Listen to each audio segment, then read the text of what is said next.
Hello, I'm Clark Crawford, and welcome back to the latest edition of Clark Crawford Sports. Talking Astros baseball, of course, here on my YouTube channel, as I have all season long. There's a lot of Astros news to discuss. We're going to talk about the Astros versus Rays series that just ended. How did it go? If you haven't heard already, I'm going to catch you up on the game action and some other news and whatnot going on with the Astros and Rays. Of course, we're going to talk about the Astros versus White Sox series preview, and well, let's just be realistic. It's not necessarily a mandatory sweep, but the Astros definitely need a sweep with what they have coming up on the schedule to keep their what now is a division lead. And we're going to talk about that, show the AL West standings. And then, of course, there is some roster moves that have been made. Well, a roster move, and then a Justin Verlander update. Justin Verlander pitched for Double-A Corpus Christi in Northwest Arkansas yesterday. How did he do? If you haven't heard, well, I'm going to catch you up on that as well. So, like I said, a lot to discuss on the latest edition of Clark Crawford Sports, and I'm going to jump right in. The Astros versus Rays series recap. The Astros' sixth straight victory came on Monday in a 6-1 win. The bats came out slugging early as Alex Bregman provided a Breggy bomb for his third consecutive game with a home run. This time it was a solo shot to give the Astros a 1-0 lead in the first inning. Yordan Alvarez singled in the third inning to make it 2-0, and later on in the inning, well, the very next batter, Yainer Diaz hits a Yainer bomb for a 3-run homer, extending the Astros lead to 5-0 at the time. Of course, the Astros went on to win the game 6-1 behind Framber Valdez, who started in this one. Framber improved his record to 12-5 on the year. He has been phenomenal throughout most of the year, other than the start where he went rogue. And then, of course, every pitcher has a few bad starts. He threw 101 pitches, failing to record a quality start this time, but Joe Espada pulled him at the right time. After going 5 2/3, allowing 3 hits and 1 earned run while striking out 9, Taylor Scott and Caleb Ort went 3 1/3 innings combined out of the bullpen, allowing a total of 1 hit and no earned runs, no runs at all. Great outings from both right-handers in the victory. From the offensive side of things, Jose Altuve had 2 hits and a run scored. Alex Bregman 1 for 5, of course, with the solo home run. Yordan Alvarez 2 for 5 with 2 runs scored. Yainer Diaz provided the Thunder with his massive 3-run home run. And Jeremy Pena was 2 for 3 to his own credit. So that's Monday's victory. And well, Tuesday was another Astros victory. So they win the first 2 games of the series so far. And the Astros won a nail-biter on Tuesday, 3-2, squeezing out their 64th win of the year at the time. Tampa Bay took an early 1-0 lead off of Kikuchi. We got good Coochie again. Yusei Kikuchi, the Astros' new starting pitcher. And they took that 1-0 lead in the second inning, and it was the only run he surrendered on the night. The Astros went on to score 3 unanswered runs, highlighted by Alex Bregman and Jeremy Pena's solo home runs. It was Alex Bregman's 4th consecutive game with a home run. And as for Yusei Kikuchi, he picks up his 6th win of the year and his 2nd as an Astro in 3 starts. His final line, 5 2/3, 3 hits, 1 run with 5 strikeouts. Ryan Pressly pitched out of the bullpen in the 8th inning. He struggled, giving up a run. It was his 4th consecutive appearance. He has allowed 1 earned run. Ryan Pressly, him and his roller coaster season just keeps continuing and continuing. He'll be good for a couple outings, then really bad for a couple. It's just been a mess. Ryan Pressly, the Astros are going to need the best of him if they want to go anywhere in the postseason. Not just him, but for right now, we're talking about Ryan Pressly. So, yes, they need a good version of Ryan Pressly, especially because his option is kicked in for next year, and the Astros are on the hook for a ton of money employing Ryan Pressly. And trust me, right now he has no trade value. And well, you can't trade him because the trade deadline is passed, but that's another topic for another day. Josh Hader came in the 9th inning and shut the door for his 26th consecutive save. He is 26 of 27 save opportunities on the year. He has converted 26 to 27. As you remember, he blew his first save of the year, but since then he has converted 26 in a row. A heck of a season for Josh Hader after some messes he created early, some tie ball game situations where he blew blew a couple games here and there. And also, he blew his first save of the year. But I would say he's been well worth. And like I said towards the beginning of the year, give it some time. Pitchers sometimes struggle early. And that was the case with Josh Hader. I think he's been well worth that 5-year, $95 million deal that the Astros gave him in the offseason. They're going to get the prime years of Josh Hader out of that deal. Game 3 Wednesday, as the Astros went for the sweep, well, it was an ugly game, grinded out a 2-1 Astros victory where the two teams combined for 4 hits, and it was a classic back in the day pitchers duel where 2-1 game, 4 hits, the pitchers are dominating the whole 9 yards. On the Astros side of things, Ronel Blanco started going 6 innings, 2 hits, 4 strikeouts. He left the game after 73 pitches, though, as he took a comebacker on a line drive over 100 miles off the bat off of his pitching hand, his right index finger. He was removed from the game for precautionary reasons, but good news, his x-rays have come back negative, and with the potential Justin Verlander news looming, and I'll get to that here later on in the video, Blanco should be fine to make his next start, though they might give him an extra day or two of rest with the off day on Thursday, as today I'm recording this video on Friday, and then also with the potential of the 6-man rotation coming, the Astros could bump some of their starters back. It's just a matter of if and when. So that brings us to Blanco. Like I said, he should be fine to make his next start, just might get an extra day or two of rest. Josh Hader was the hero in this one, going 2 innings, striking out 3 to pick up the win as the Astros won this game in the 10th inning 2-1. And then a couple of things that need to be discussed, some struggling players and my thoughts on these Astros players and how I believe they should handle the current situations, because it's a mess right now with 3 different players, position players on their roster. And those 3 players are as followed: Chas McCormick, Aledmys Diaz, and Pedro Leon. And one of these guys is probably going to be gone with the potential news I'll give you here in a little bit. I mentioned the Astros have a call-up, so I'm 99% sure it's going to be one of these 3 players, but we don't have a corresponding roster move yet. So it's been a major problem. The Astros offensive production has been down, and it's the bottom of the lineup, and then once the bottom of the lineup clicks for a game or two, the top of the lineup struggles. But let's be realistic. The Astros' big bats have been hitting for the most part lately. Your Yainer Diaz, Jordan, Bregman, and Altuve, the guys who are going to carry you if you're going to go anywhere in the postseason. Then hopefully Kyle Tucker, maybe some Jeremy Pena action in there. But anyways, the bottom of the lineup for north of a month, pushing 2 months, really has been atrocious. And it's a problem. The Astros need to do something about it, and I think they've done something potentially about it to one of those spots. We'll talk about that here in a minute.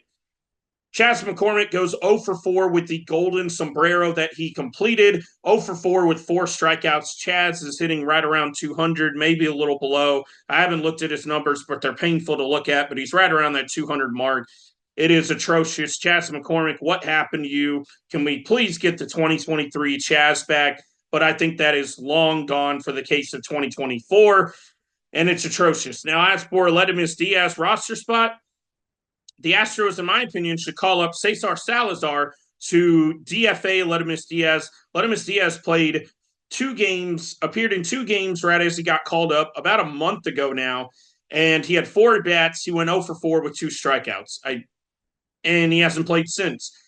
Hasn't even snipped the field or anything, so I don't know what happened to Aledmys Diaz, but, he stinks now. He's washed up. Not a good player anymore, but why are they still employing him on the roster? Now, the other problem on the roster, which I think they need to call Cesar Salazar up to give them more roster flexibility, and it would give them another left-handed bat. You can never have enough of those because they're so valuable in the day of baseball of 2024. Pedro Leon needs to be replaced by the potential call-up, which was Shea Whitcomb. Here, I'll get to that in a minute. And, Shea Whitcomb is being called up, and I think maybe Pedro Leon is going to be the odd man out at first. And, the other option can also be calling up Trey Cabbage to potentially replace Chas McCormick because, the sample size we've gotten of Leon he's kind of looked overmatched so far. He did get his first career hit in his first at-bat, but since then, in the series against Tampa Bay, he missed an easy fly ball on Monday he was so concerned of, was it fair, was it foul, took his eye off the ball. And then if you take your eye off the ball in Tampa, if you've ever been to that ballpark, I unfortunately have not. Well, if you look up, it's just a white background. And, well, if you lose the ball out there, you're screwed. It is the worst ballpark in Major League Baseball. I mean, there's no doubt about it. And he took his eye off the ball, and Tampa Bay got a triple and an RBI off of it. And then, not only missing that fly ball, Pedro Leon was the pinch runner, the ghost runner in the 10th inning for Yainer Diaz, who made the last out. So that would put him on second base in the worst rule in MLB baseball history. It is atrocious. You should not get free runners. I hope that rule is gone very, very soon after the season. I don't know whether it will be or not. So Pedro Leon goes into pinch run because he is a faster runner than Yainer Diaz. Yainer's been exceptional this season, but speed is one of the aspects of his game that's probably never going to be there. But that's okay. You don't expect many catchers to be speed demons. So Pedro Leon takes over for Yainer Diaz pinch running, and well, there was a fly ball to deep center, and it was caught by former Astros legend Jose Siri. Jose Siri threw a bullet, and I mean a bullet to third base. Pedro Leon's running hard, but the throw almost beats him.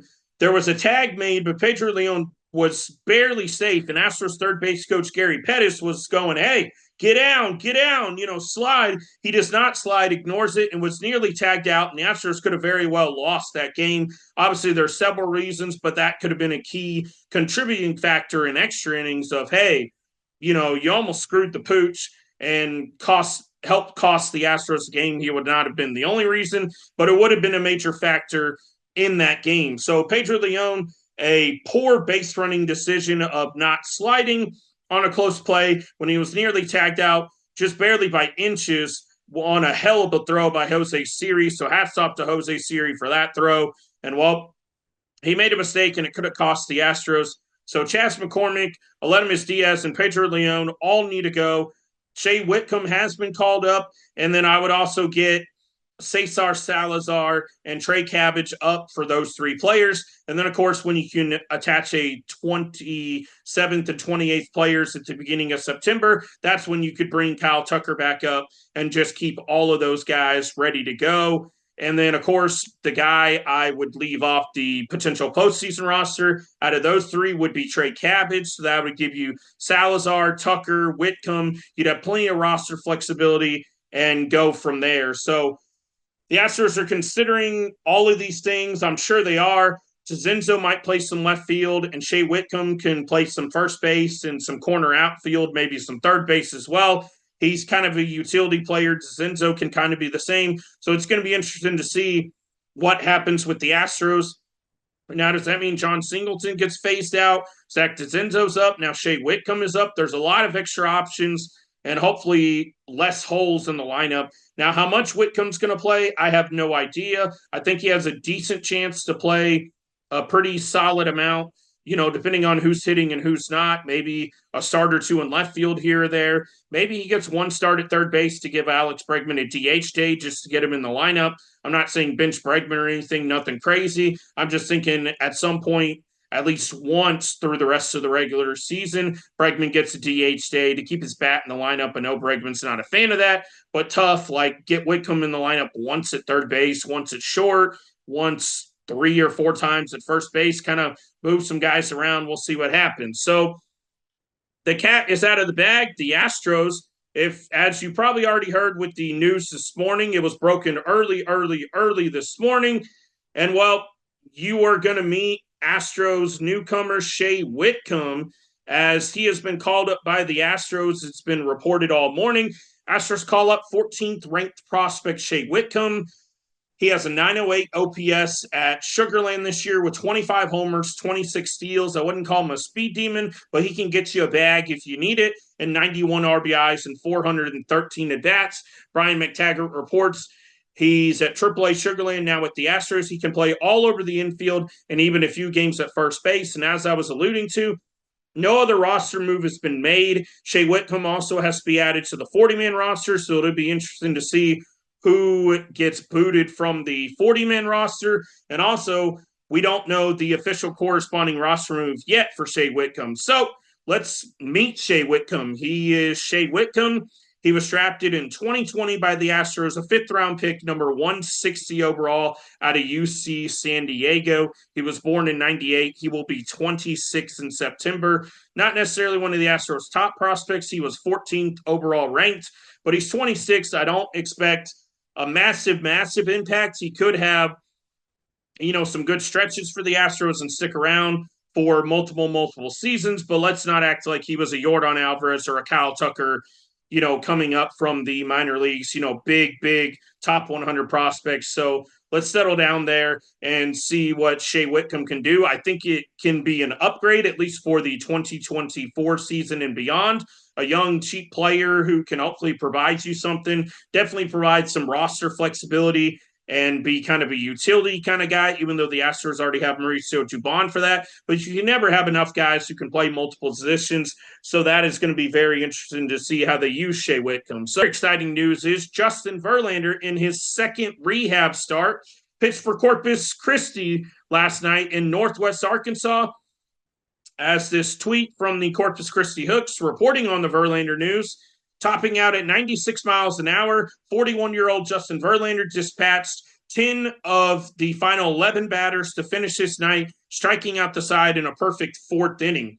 Justin Verlander's final line, 4 innings, 4 hits, 1 run, no walks, 5 strikeouts, 41 of his 57 pitches for strikes. That is phenomenal news. I know he was facing AA guys. You expect him to pitch well, but the whole point of minor league rehab outings and everything like that is not for the players to put up perfect stats and everything of that nature. It is for the players to get rehab, get looks at pitches or throw pitches and come out of the rehab starts healthy. Now, if they rate or pitch really well in this aspect, 4 innings, 4 hits, 1 run, 57 pitches, that is really good for a rehab start. If they happen to do that, hey, that's a bonus. So Justin Verlander, he pitched on Thursday. That would mean Friday, Saturday, Sunday, Monday, Tuesday is probably the earliest you'll see him in Astros uniform. My best guess would probably be Wednesday or Thursday. Now, they play the Red Sox after the White Sox series, which I'll preview here in the coming minutes. And then after that, they go out on the road to face the Baltimore Orioles and Philadelphia Phillies. So it'll be interesting to see how the Astros rotation lines up for both of those series coming up and moving forward. So an exciting news and update on Justin Verlander. And, well, the Astros, that's where they're at. And we'll see how that is going to impact them. Now, I haven't done this in a while. Your AL West standings, I'm going to get to before I get to your Astros versus White Sox series preview. And we're going to check on these AL West standings. The Angels and the A's are 52 and 69 and 52 and 70. They are 13 and a half and 14 back from your Houston Astros. The Texas Rangers, 56 and 65. What a shame.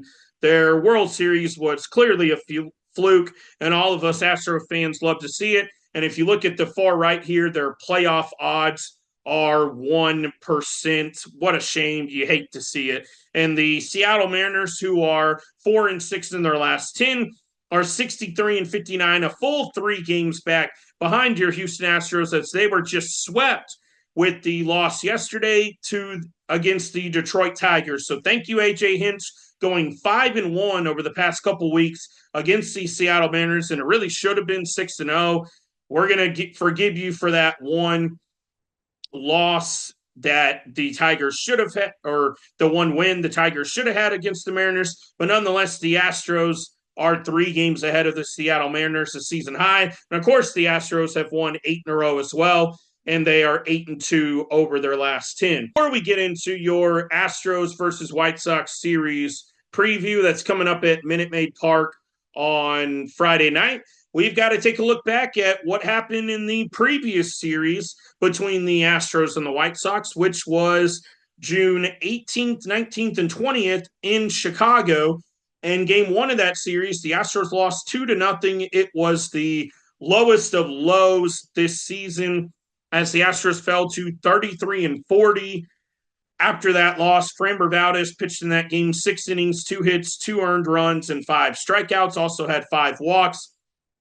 The Astros got eaten alive by Jonathan Cannon, a rookie pitcher getting his first career major league win. I believe he was in like his third major league start, second or third, maybe fourth tops.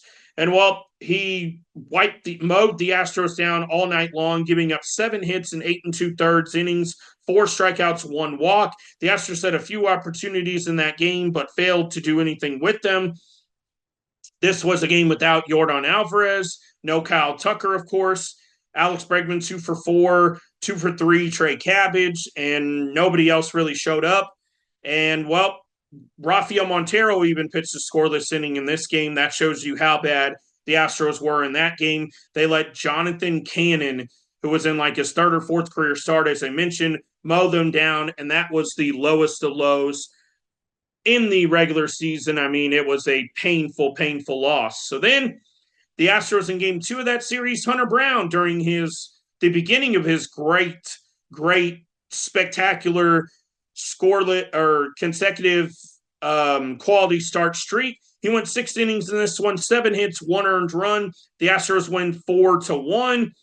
Mauricio Dubon had an RBI, and this was the Cesar Salazar game, as Cesar Salazar had a pair of RBI singles, and the Astros won this one 4-1. As I mentioned, Jake Myers also went 2 for 4 with 2 runs scored. Jose Altuve had 2 hits as well, to his credit. Josh Hader, at the time, picked up his 10th save of the year. So then that'll take us to what was the rubber match in the series finale in the Astros versus White Sox series earlier this year. Spencer Arrighetti went 4 1/3 innings, 5 hits, 3 earned runs, 4 walks.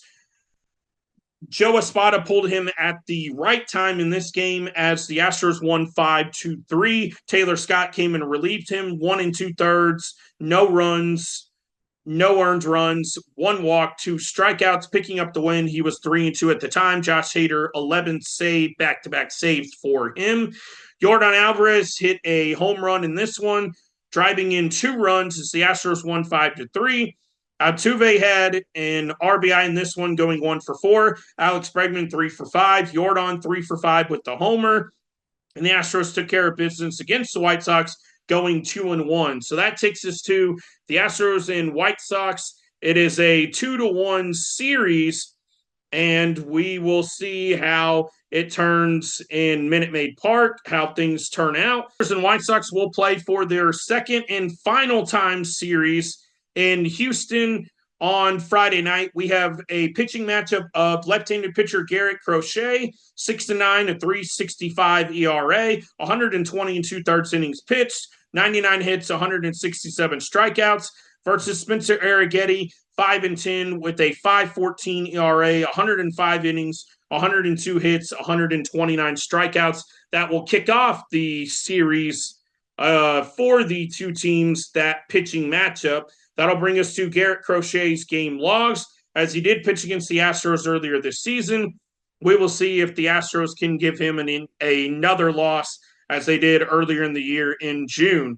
His last couple of starts, he went 4 innings, 1 run against the Twins, picked up a no decision in that game, and then his last start against the Cubs last time out, 2 1/3, 9 hits, 7 runs, all of them earned, giving up 4 home runs and 5 strikeouts, throwing a total of 67 pitches. He picked up his 9th loss of the year. So hopefully the Astros can tattoo Crochet as the Cubs did, maybe call the Cubs up and say, hey, what was your secret against Crochet? You know, kind of what you did, and maybe they can have some success against him like they did the last time around, and maybe knock him around for 7 runs like the Cubs did. And Spencer Arrighetti, his last 2 starts have arguably been the best 2 starts of his major league career as a rookie. 6 innings, 1 run against Tampa Bay when the Astros lost that just god-awful game, 1-0. 2 walks, 12 strikeouts in that one, 100 pitches. And then last time out against Boston, 7 innings, 2 hits, 2 runs, 2 earned, both of them solo homers, 13 strikeouts. He was phenomenal, picking up his 5th win of his major league career.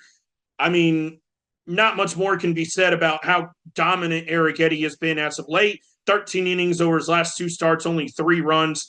The best 2-game stretch easily of his career. Let's hope he can continue to mow some hitters down and have some success for the Astros going forward, because they could certainly need it.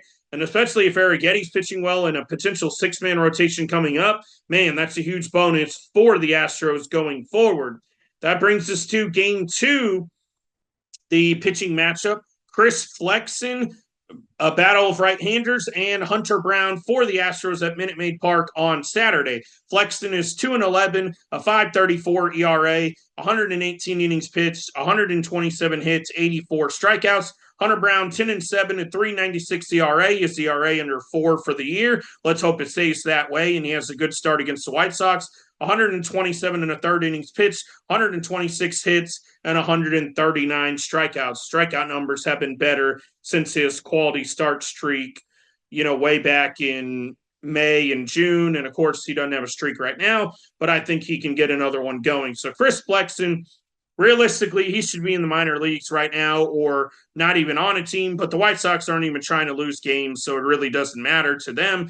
His last 2 outings, an inning and a third, 8 runs, 6 earned against the Twins in a 13-7 loss, his 11th loss of the year. And then against the Chicago Cubs last time, they lost 3-1, as in the White Sox did. 4 innings, 3 hits, no runs, 4 strikeouts, or 4 walks and 1 strikeout, 78 pitches. So he was better last time out, but did not give them any sort of length whatsoever.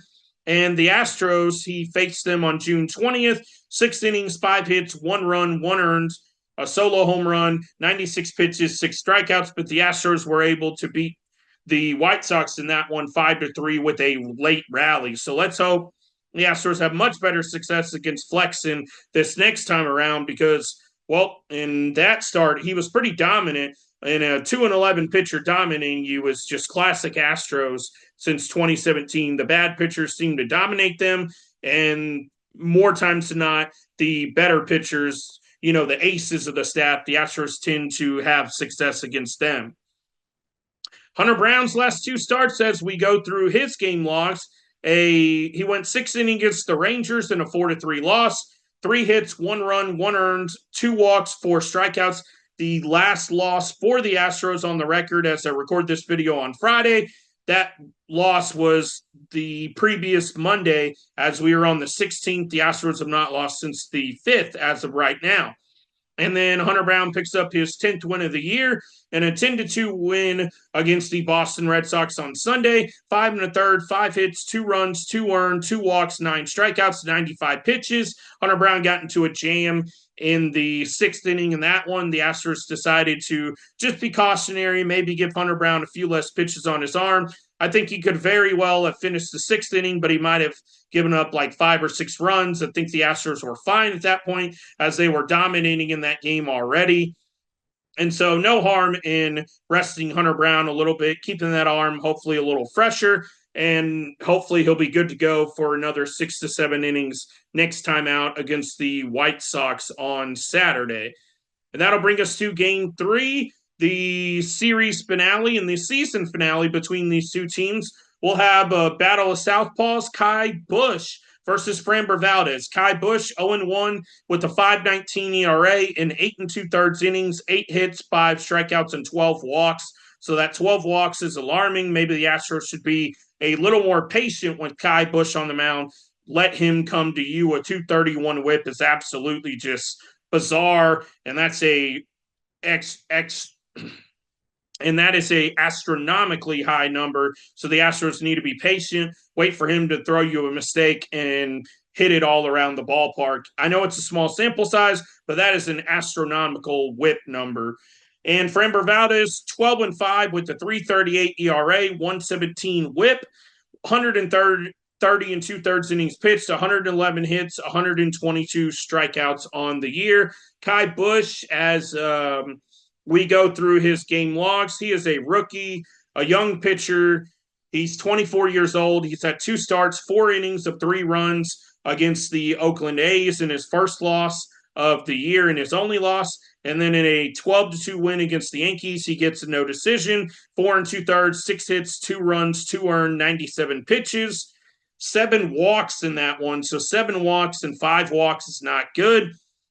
As we went over all of his numbers, he just needed one more out to pick up his first major league win. Let's hope he doesn't get that win till sometime later down the line as the Astros, as I mentioned. It's not necessarily a mandatory sweep, but yeah, like under the table, I would kind of call it a mandatory sweep. The Astros really need this game and this series. Now, Framber Valdez, last 2 times out, the almost no-hitter against the Rangers, where he picked up his 11th win.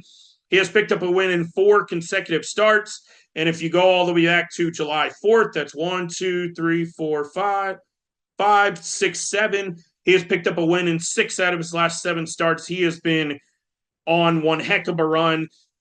I would say if he had been a little bit better earlier in the year, maybe he could potentially be a dark horse Cy Young candidate. But I think the Cy Young, I wouldn't call it locked up, but I would think Tarek Skubal has a crazy lead on the Cy Young race. He has been phenomenal, the best pitcher in the American League so far. So his almost no-hitter, as in Framber Valdez against the Rangers, came up 1 batter short of it, that 2-run homer to Corey Seager, and then 5 2/3, 3 hits, 1 run, 1 earns with 9 strikeouts against the Tampa Bay Rays. So 2 good starts in a row for Framber, and really he's had good starts all the way through July. He had that 4 earned run game against the Pirates, but was able to keep the Astros in it. The offense picked him up, and the Astros won that game 5-4. So that takes you through all the series, everything going on with the Astros right now.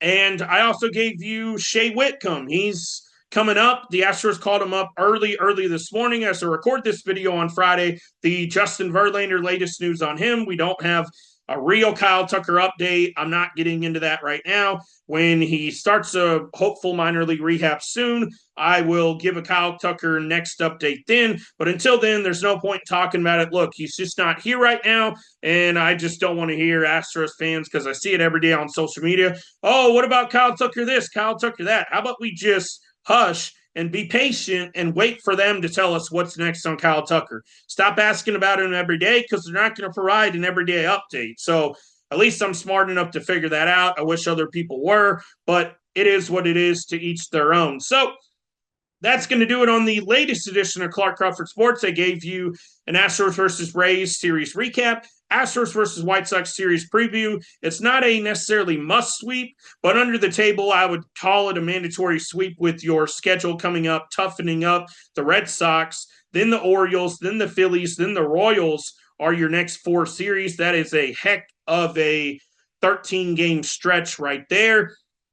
So the Astros are going to have to take care of business, find a way to win those games, at least go 7-6, 8-5-ish in that 13-game stretch to be true contenders, and try to continue to get us to buy into, are the Astros back to being contenders this year? Are they not? You can let me know your thoughts down below in the comments. So that's going to wrap up the latest edition of Clark Crawford Sports. Like my video down below. Feel free to comment down below. Let me know what you think about the current team. And, of course, subscribe to my channel, as I'm 10 subscribers away from 200, which is a big milestone for me. So help me get to that goal. If you watch my channel and not subscribed already, please hit that subscribe button on your YouTube account and subscribe and help my numbers out. So that'll do it. Thank you all for watching.